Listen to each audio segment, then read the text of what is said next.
ठिकाणी महाराजांनी उठा जागे वाहले आता, स्मरण करा पंढरीनाथा, वाहली तरणी ठेवा माझा नवी व्यथा जन्मा.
बहिनो जागा, चोर निजला नाडोनी भागा.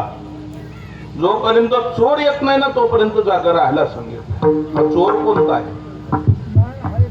नाद बाबांनी या चोराला अनेक रूपक दिले. या चोराचं नावे काळ. याला अनेक रूपक दिली नाद बाबांनी. काही ठिकाणी येडका म्हटलं, काही ठिकाणी बोका म्हटलं, काही ठिकाणी वाघ म्हटलं, काही ठिकाणी चोर म्हटलं. अनेक रूपक दिली. यानं प्रत्येकाच्या घरी चोरी केली. जगात असं घर नाही की त्या घरी त्यानं चोरी केली नाही. मग ते देवाचं घर असो, संतांचं घर असो की जीवाचं घर असो, यानं प्रत्येकाच्या घरी चोरी केली. केली की नाही? याने कोणाला सोडलं का? दडक मारली शंकरा, केला ब्रह्म्याचा मातेरा, इंद्र चंद्रासी धाकदरारा. यानं चोरी केली महाराज. कोणाच्या घरी? धडक मारली शंकर. यानं शंकराला धडक मारली. ब्रह्मदेवाचा मातेरा केला. इंद्र चंद्र त्याला घाबरतात. इंद्राला देखील मृत्यू आहे. म्हणून आता 24 इंद्राची यादी भागवतात आहे. आता 24वा इंद्र सिंहासनावरती. याचा अर्थ 23 पदावरून उतरली म्हणून 24वा बसला. सोपं नाही महाराज.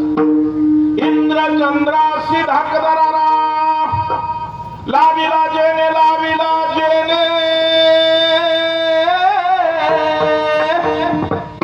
यर्गमदान केवळ पंचानन, केवळ पंचानन,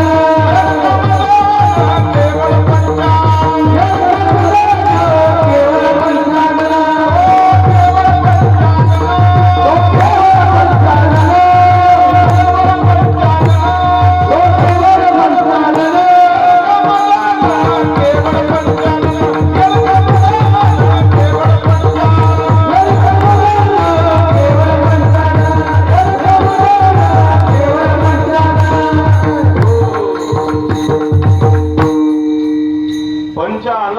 म्हणजे 5 तोंडाचा ब्रह्मदेव. त्याचं देखील एक तोंड त्यानं काढून टाकलं. त्यानं कुणाला सोडलं नाही, देवांना सोडलं नाही. हेच उरून नाही आली अवतार. मग त्यानं कुणाला सोडलं? तो का म्हणे ज्याची संपदा एवढी, त्या रावणाला तरी कुठं सोडलंय महाराज? किती श्रीमंत होता रावण. 7 कोटी घर सोन्याची होती. घर सोन्याचं, फरशी सोन्याची, स्लॅब सोन्याचं, सगळं सोन्याचं. 7 कोटी घर सोन्याची होती. सोपं नाही महाराज. 80,000 बायका होत्या. किती? ज्याला 2 आहे त्याला गंमत विचार ना काय असं. किती बायका होत्या? 80,000. सोपं नाही. ज्याला 2 आहे ना त्याची गंमत बघा. आमुष्या ते पुनव इकडं आणि परत पुनव ते आमुष्या दुसरीकडं आणि डबल पुनव आले उपाशी. एवढं सोपं नसतं महाराज. एवढं सोपं नाही. फजिती लय मोठी. 2 बायका फजिती ऐका नाही का? आता गंमत का? 80,000 बायका, 1 लाख नातू, 1.25 लाख पंतू. खासदारकीला घरातून निवडून आला असता. मत मागायला सुद्धा हिंडला नसता. एवढं मोठं कुळ होतं. इंद्राला जिंकणारा मेघदूत नावाचा मुलगा इंद्राला जिंकलं म्हणून नाव इंद्रजित. कधी क्षय न होणारा अक्षय कुमारासारखा एक मुलगा, कुंभकर्णासारखा भाऊ, 14 चौकड्याचं आयुष्य. किती? 14 चौकड्या. एक चौकडी 4 युग, सत्ययुग, त्रेतायुग, द्वापारयुग आणि कलियुग. चालू असणारं कलियुग, कलियुगाचं आयुष्य 4,32,000 वर्ष, त्यातले 5,121 वर्ष संपले. अजून 4,27,000 वर्षाचं कलियुग शिल्लक. त्याच्या आधी द्वापारयुग 8,64,000 वर्ष, त्याच्या आधी त्रेतायुग 12,96,000 वर्ष, त्याच्या आधी सत्ययुग 17,28,000 वर्ष, मिळून एक चौकडी 43,20,000 वर्षाची. अशा 14 चौकड्याचं आयुष्य होतं रावणाला. पण महाराज म्हणजे न्याहारी वारी नेला, न्याहारी वारी. न्याहारी वेगळी, जेवण वेगळं बरं का. 80,000 बायका, 1,00,000 नातून 1,25,000 पंतू न्याहारी वारी नेलेत. न्याहारी वेगळी, जेवण वेगळं, बरोबर ना? का एकच? तुमचं काय म्हणणं? एकच ना? एकच ना? खरं सांग, न्याहारी आणि जेवण एकच. आता असं करू, आपण कीर्तन संपल्यावर जेवू आणि संध्याकाळी न्याहारी करून घरी जाऊ. नाही का बरं? न्याहारी संध्याकाळची नसते ना. न्याहारीला आता नवीन नाव आलं, म्हणून फसगत होते सरपंच आपली. न्याहारीला नवीन नाव आलं. काय? नाश्ता, ब्रेकफास्ट, अल्प आहार. आणि मग पाया पडून विनंती करतो, असंच असतं ना. नाश्ता असा परातीत येतो, बरोबर ना? नाही, 2 हातानं खाल्ल्यावर संपतो, पोटभर असतो, बरोबर ना? नाही, मग त्याचं नावच आहे अल्प आहार. अल्प म्हणजे थोडा, थोडा आहार, त्याला म्हणायचं नाश्ता. आणि मग एवढं मोठं कुळ, एवढं आयुष्य, एवढ्या बायका, एवढी मुलं, एवढी नातवंड, आणि न्याहारी सारखा. बरं, मी म्हणत नाही, ऐका प्रमाण. लांडगा मोठा भारी केली रावण कुळाची न्याहारी, तो टपला तुझ्यावरी. तो आता तुमच्या आमच्यावरती टपला. तो टपला तुझ्यावरी, सांभाळ संतांच्या बोला. धन घरा सबळ मेंढ्याला लांडगा आला. धन घरा सबळ मेंढ्याला लांडगा आला. धन घरा सबळ मेंढ्याला लांडगा आला. धन घरा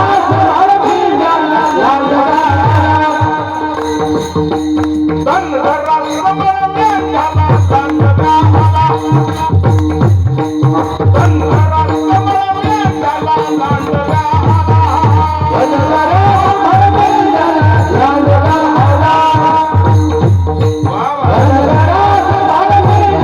लांडगा आला. धनगर शब्द जाती भाषेत नाही वापरला बरं का. धनगर शब्द जाती भाषेत नाही वापरला. बाबा म्हणतात, हा 36 तत्वाचा देह हे घर आहे, घर. आणि या घरामध्ये पंच ज्ञानेंद्रिय, पंच कर्मेंद्रिय, 11 मन, हे धन आहे, धन. आणि मग सांगितले, धन घरात सांभाळ. नाही सांभाळलं तर कधी काळ रुपी लांडगा येईल. आणि बायका मुलांच्या प्रपंचाच्या कळपातून कधी अलगद उचलून घेऊन जायचं सांगता येत नाही. म्हणून तुम्हाला आम्हाला सावध केलंय. धन घरात सांभाळ,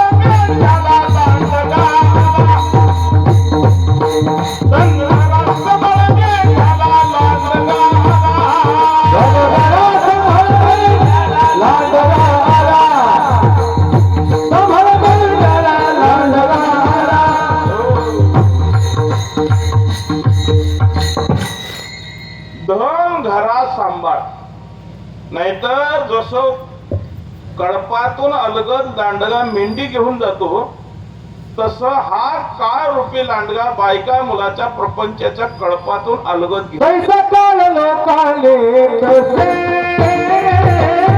पैसा काळ लोकाले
मांजरीची पिलं झाली ना का तो बोका मांजरीच्या पिलाला घेऊन जातो. म्हणून मांजर काय करते,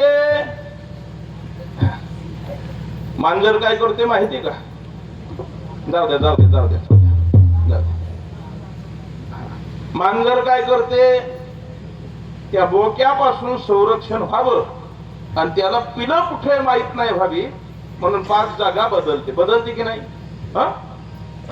बोक्याला जर कळालं तर बोका उचलून घेऊन जातो. मांजरही पिलांना तोंडानच उचलून नेते, पण तिचं मातृत्व वेगळं असतं आणि बोका पिलाला घेऊन जातो त्याचं मातृत्व वेगळं असतं. दोघातला भाव वेगळा आहे. तसा त्या बोक्यासारखा एक दिवस काळ तुम्हाला आम्हाला कधी घेऊन जाईल उचलून सांगता येत नाही. पहाती मांजर घेऊन जाई बोका आणि तैसा काळ लोकांना येत असतो, तसा काळ लोकांना येतो. मग आयुष्य कधी संपेल सांगता येत नाही दादा, आयुष्य कधी संपेल आई सांगता येत नाही. म्हणून माणसानं माणसाशी माणसासारखं वागायचं आणि आपलं आयुष्य जगायचं, याच्यासाठी प्रयत्न करायचा. याच साठी केला होता अट्टहास आणि शेवटचा दिसगोड व्हावा. आता निश्चिंतीने पावलो विसावा आणि कुंडली या धावा तृष्णेची. आता तृष्णा संपवायची असेल ना तर तुम्ही आम्ही मेल्यानंतर ती तृष्णा संपते, पण तुम्ही आम्ही आयुष्यभर कसं जगलो तुमचा आमचा शेवट सांगून जातो. आयुष्यभर माणूस कसा जगला त्याचा मृत्यू सांगतो की नाही? शेवटी मृत्यू समयी घेऊन जाताना लोक म्हणत असतात, चांगला माणूस गेला तर लोक हळहळ करतात आणि त्रास देणारा माणूस गेला तर लोक म्हणतात बरी बिगर औषधाची पिढा गेली. माणसं बोलत असतात महाराज, माणसं आता घाबरत नाहीत, आता बोलतात महाराज लोक. एखाद्यानं दहशत करून वातावरण तयार केलं आणि तो मेला तर लोक म्हणतात करुणीचं फळ तशाला तसं मिळतं. लोक एवढे स्पष्ट बोलणारे, लोक घाबरत नाही. आणि चांगला माणूस गेला तर लोक म्हणतात देव माणूस गेला. त्याला 4 हात होते, त्याच्या कांतीचा उजेड सतेज पडत होता, असं काही नव्हतं.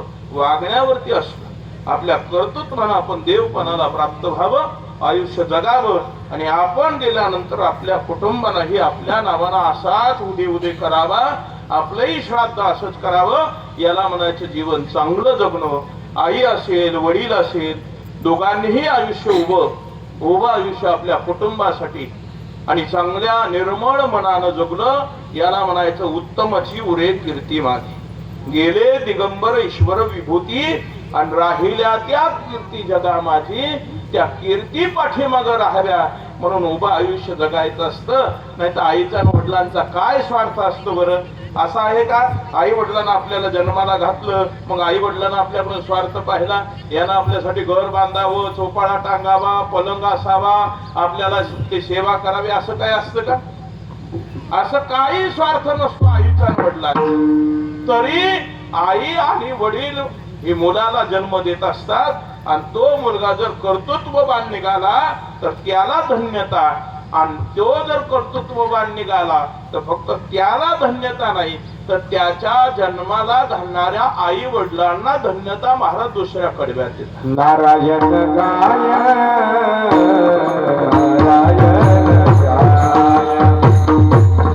नारायण गाय नारायण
प्रेम करणारी ही मातृवर्ग आणि पितृवर्ग, जुनी जाणती माणसं,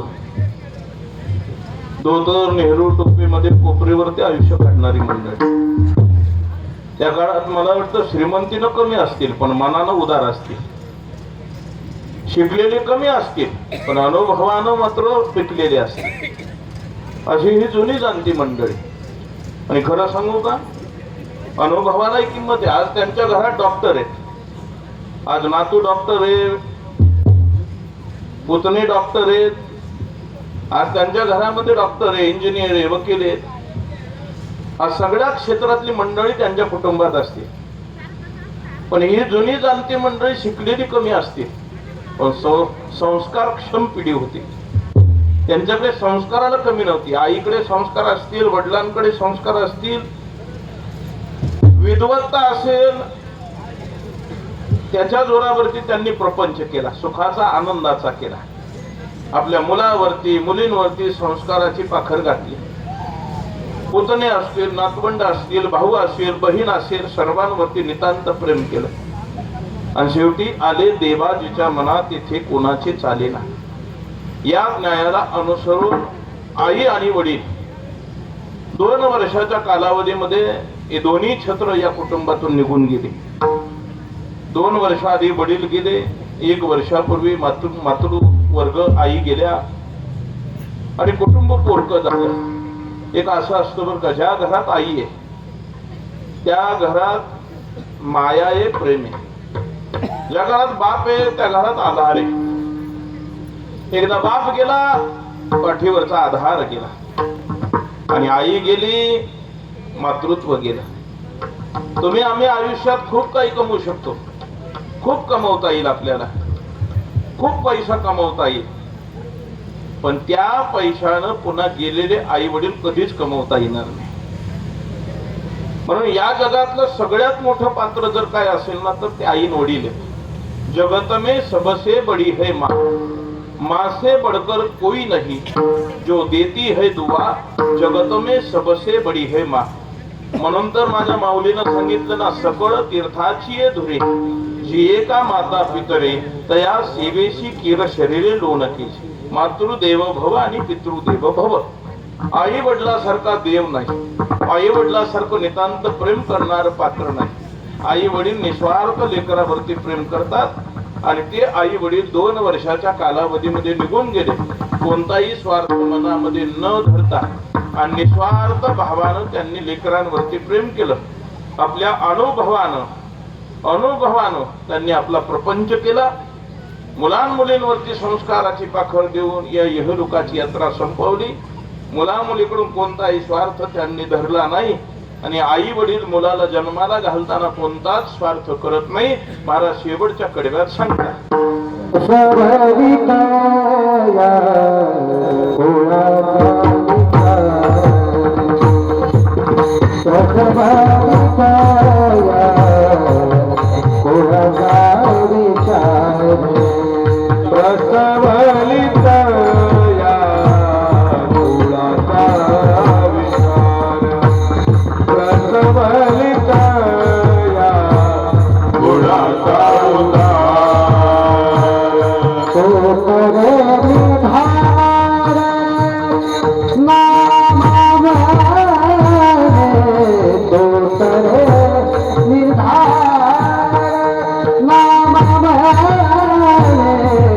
नारायण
मंगराज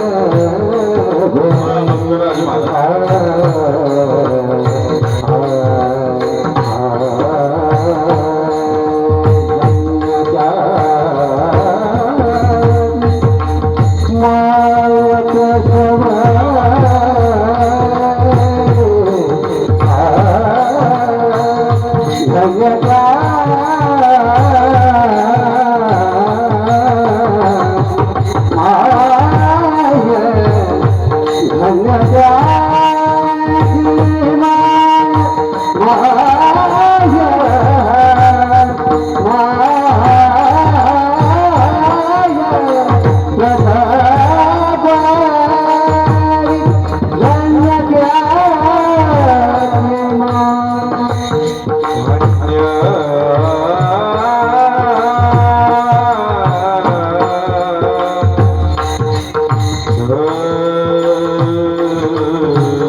कुळाचा उद्धार तो तरे निर्धार नामामध्ये. आई मुलाला जन्म देते, स्वार्थ धरत नाही. असं निस्वार्थ प्रेम करणारं मातृवर्ग पितृवर्ग या कुटुंबातून निघून गेले. पण त्यांनी आयुष्यभर कुटुंबासाठी केलेला अट्टहास, त्या ऋणातून उतराई होण्यासाठी त्यांच्या संपूर्ण परिवारानं आज हे वर्ष श्राद्ध केलं. आज स्वर्गातून आई वडिलांना दोघांना आनंद झाला असेल. स्वर्गातून म्हणत असतील, वा असा मुलगा पोटाला जन्माला यायला भाग्य लागतात की आई वडील आहे तोपर्यंत तर सेवा करतात, पण आई वडील गेल्यानंतरही आई वडिलांच्या ऋणातून उतराई होण्यासाठी अट्टास करतात. कोळी कन्या पुत्र होती जे सात्विक, अंतयाचा हरिक वाटे देवा. खरंच असा मुलगा, मुली, सोना, नातवंड, भाऊ, पुतणे आज त्यांना एका दृष्टीने डोळ्यात अश्रू देखील असतील की या सगळ्यांना सोडून आपल्याला यावं लागलं. आणि एका बाजूला आनंदही असेल की आपण जरी आलो तरी हे आपल्याला विसरले नाही. यांनी आपल्या नावानं श्राद्ध कर्म केलं. स्वर्गातून पाहतात ती पूर्वज, स्वर्गातले पूर्वज पाहतात ते स्वर्गातून आशीर्वाद देत असेल. तुका म्हणे पितृ आशीर्वाद देती आणि कल्याण इच्छिती त्यांचे सदा. पाहता ती वाट स्वर्गीचे पूर्वज आणि वंशी भक्तराजे होईल कोणी. यमाची जाचणी चुकविल नरक वंशी येता एक हरिभक्त. याची वाट ते स्वर्गातून पाहत असतील आणि आज त्यांना खऱ्या अर्थानं कृतार्थ झाल्यासारखं वाटत असून धन्यता वाटत असेल की आपल्या मुलानं आपल्या मुलीनं सुनांनी आपलं वर्ष श्राद्ध केलं, याचं समाधान असेल आणि त्यांचा आशीर्वाद आज कुटुंबाला मिळेल. तो आशीर्वाद मिळावा. तुका म्हणे पितृ आशीर्वाद देती आणि कल्याण इच्छिती त्यांची सदा. हा कल्याण व्हावं हा आशीर्वाद मिळण्यासाठी श्राद्ध. आणि नाहीच जर केलं, एखादा म्हणलं नाही करायचं सरपंच, काय होईल त्यानं? तर आहा कटा त्याचे करीती पूर्वज किंवा पितर, अहा कटा त्याचे करीती पितर आणि वंशी दुराचारी पुत्र झाला. आमच्या कुळात दुराचारी पुत्र झाला. ते कटकट करतात, ती कटकट आपल्याला मागे लागते, त्याला पितृदोष म्हणतात. तो पितृदोष मागे लावून पितर निघून जातात. जर नाही केलं तर आणि केलं तर आशीर्वाद देतात. त्यांच्या आशीर्वादानं भरभराट होते. म्हणून आशीर्वाद मिळण्यासाठी श्राद्ध करायचं संपूर्ण परिवारानं. वडील कैलासवासी शिवाजी नाना भालेकर आणि आई कैलासवासी शकुंतला शिवाजी भालेकर या माता पित्याच्या ऋणातून उतराई होण्यासाठी कृतज्ञता सोहळा, आजचं पुण्यस्मरण वर्ष श्राद्ध ऋणातून उतराई होण्यासाठी परिवारानं केलं. परिवाराला मनापासून धन्यवाद देतो. आईच्या आणि वडिलांच्या चिर आत्म्याला सद्गती शांती प्राप्त हो ही भगवान परमात्माची प्रार्थना करू. आज आई आणि वडिलांच्या स्मृतीला अभिवादन करण्यासाठी सर्व क्षेत्रातील मान्यवर मंडळी या ठिकाणी उपस्थित आहे. राजकीय सामाजिक क्षेत्र असेल, राजकीय क्षेत्र असेल, वारकरी संप्रदाय असेल, प्रत्येक आमचे मातृवर्ग मोठ्या संख्येने, पितृवर्ग मोठ्या संख्येने, सर्वांच्या वतीने आई वडिलांना भावपूर्ण आदरांजली. काहींच्या मान्यवरांच्या शेवटी आदरांजली काय असेल ते नियोजक करते, पण कुणाचंही नामोल्लेख करत नाही, कारण की आपण सर्व पितृतुल्य आहात आणि वडिलांचं नाव मुखानं घेणं पाप असतं. म्हणून तुम्ही माझ्यापेक्षा ज्येष्ठ श्रेष्ठ आहात. वडील मानून तुम्हाला सर्वांना साष्टांग दंडवत करतो. आई मानून तुम्हाला साष्टांग प्रणिपात दंडवत करतो. आमचे सर्व महाराज मंडळ, आमचे तुपलजी असतील, महाराज असतील, आमचे भक्तराज महाराज आहेत, ज्यांचा गोड आवाज